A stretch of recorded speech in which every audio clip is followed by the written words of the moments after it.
নামকরা বিজনেসম্যান হঠাৎ করেই একদিন কোটিপতি থেকে রাস্তায় বসে যায়। তার কেয়ারলেস, বেকার, দায়িত্বজ্ঞানহীন ছেলেকে নিয়ে বেরিয়ে আসতে হয় নিজের বাড়ি থেকে। নিজের প্রতিষ্ঠিত ছেলেরাও এই পরিস্থিতিতে তার পাশে দাঁড়ায় না। শেষ পর্যন্ত সেই দায়িত্বজ্ঞানহীন ছেলেটাই নিজের মাস্টার প্ল্যান কাজে লাগিয়ে কিভাবে তার বাবার সবকিছু আবার ফিরিয়ে দেয় সেটাই দেখানো হয়েছে আজকের গল্পে। বলছিলাম 2017 সালে মুক্তি পাওয়া জমন্স গসপেলস মুভির কথা। তো বেশি স্পয়লার না দিয়ে চলুন শুরু করা যাক। গল্পের শুরুতেই আমরা সেলফ মেড বিজনেসম্যান ভিনসেন্টকে দেখতে পাই, যে ত্রিশূলের অনেক বড় ভিনসেন্ট গ্রুপ অফ কোম্পানির ওনার। যমন তার ছোট ছেলে, আর এই হচ্ছে যমনের ভাই এলফন্স আর জোসি। এলফন্স পেশায় একজন ডাক্তার। সে নিজের শ্বশুরের নার্সিংহোমে জব করে। তার ওয়াইফও সেখানেই জব করে। পাশাপাশি তার রিয়েল এস্টেট বিজনেস রয়েছে।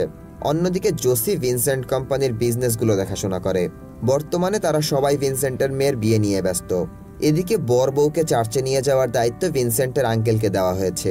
সেই আঙ্কেলের ওয়াইফ একজন মেয়র, আর সে তার ওয়াইফের অফিসের পিয়ন। তাছাড়া এই কাজের পাশাপাশি যমনের আঙ্কেল ঘুষ নিয়ে বিভিন্ন রকমের ইলিগাল কাজও করে থাকে। তো ভিনসেন্ট যখন তাকে কল করে তখন সে বলে, বর বউকে নিয়ে আসার কাজটা তো আমার না, ওটা তো যমনের কাজ ছিল। তখন যমনের বড় ভাবি যমনকে কল করে। এদিকে যমন একটা মার্কেটে এসেছে কিছু জরুরি জিনিসপত্র কিনতে। সে রাস্তা দিয়ে যাওয়ার সময় বারবার আশেপাশের মেয়েদের দিকে তাকাচ্ছিল। তার ভাবি তাকে এইভাবে সময় নষ্ট না করে তাড়াতাড়ি জিনিসপত্রগুলো কিনে নিয়ে বাড়িতে চলে আসতে বলে।